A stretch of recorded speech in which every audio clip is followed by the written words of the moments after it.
Tu regardes, tu restes, tu fais partie du truc. Ici, on ne fait pas de contenu fast-food. Chaque vidéo est un terrain de jeu, un champ de bataille, une énigme. Tu veux juste cliquer, passe ton chemin.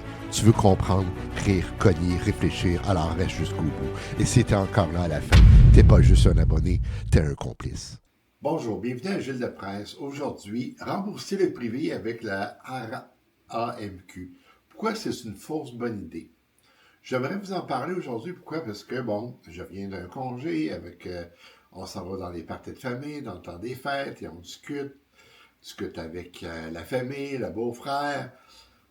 Et là, finalement, on entend parler de hey, comment on pourrait régler le système de santé au Québec, le système de santé public. Donc, je fais référence à une vidéo que j'ai mis en ligne il y a quelques jours, qui est très populaire. Je vous invite donc à aller l'écouter. Aujourd'hui, je me pose la question sur cette idée-là. L'idée étant la suivante, rembourser le privé avec la RAMQ. Pourquoi c'est une fausse bonne idée? Bon, la RAMQ, pour les gens qui viennent pas du Québec, c'est quoi? La RAMQ, c'est le régime d'assurance médicale du Québec. Autrement dit, on se présente, mettons, au public, dans le système public de santé. On y présente notre carte, notre carte d'assurance maladie du Québec. Et avec ça, ça nous permet d'avoir des santé gratuits, universels. Alors, l'idée de rembourser le privé avec la RAMQ, pourquoi c'est une fausse bonne idée? D'abord, au Québec, le système de santé craque. Les urgences débordent, les délais explosent, les médecins manquent et les patients se sentent abandonnés. Ça, je l'ai expliqué dans mon autre vidéo. Alors, dans ce contexte, certaines propositions semblent simples, efficaces, presque évidentes. Paris Miel, rembourser les soins privés avec la RAMQ.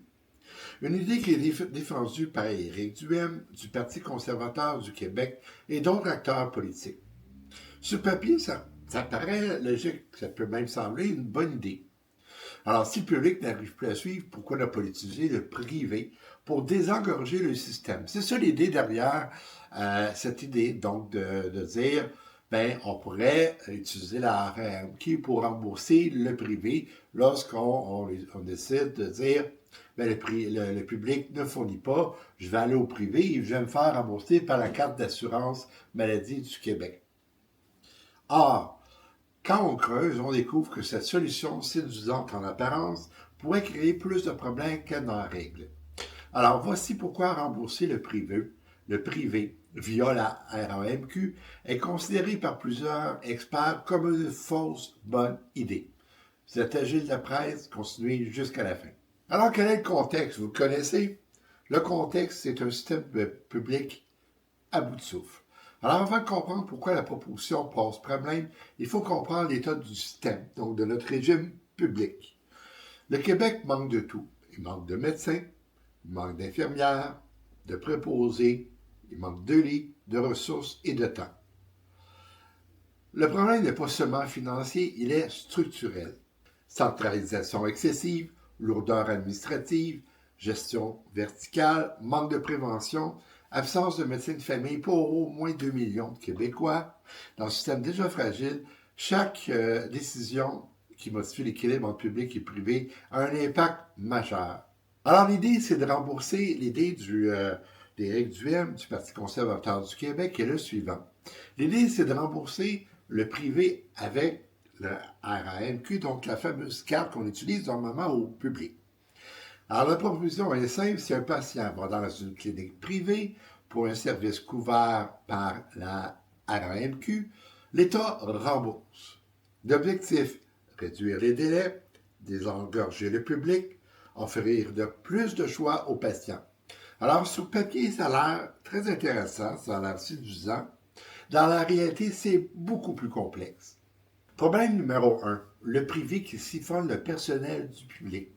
Alors, dans un contexte où le public est en manque de personnel et qu'il y a une pénurie donc, le Québec n'a pas deux systèmes de santé, il y en a un seul, avec deux portes d'entrée.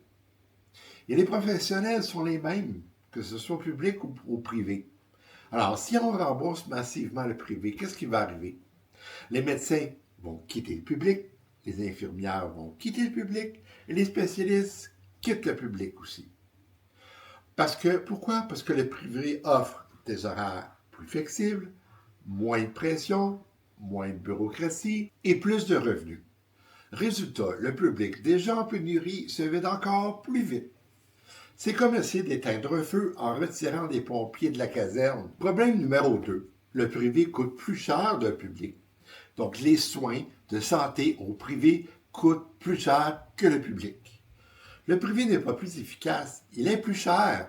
Pourquoi? Parce qu'il doit faire du profit, payer ses infrastructures, facturer chaque acte séparément, fonctionner sans économie d'échelle.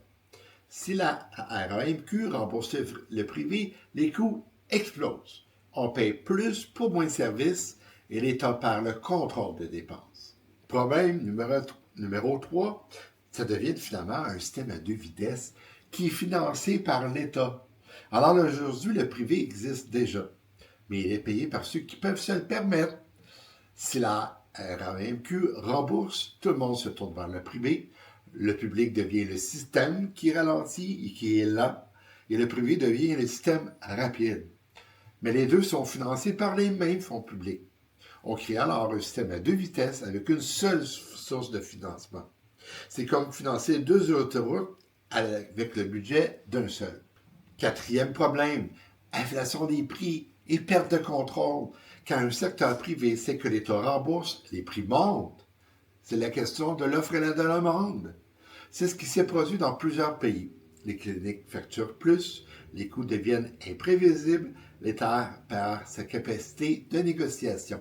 Le privé devient dépendant de l'argent public et l'argent public devient dépendant du privé. Un cercle difficile à briser, ça n'arrête jamais. 5e problème, ça ne règle aucune cause réelle de la crise. Aucune. Le système québécois souffre de problèmes profonds. Manque de personnel, gestion centralisée, absence de prévention, vieillissement de la population, bureaucratie excessive, manque de médecins de famille.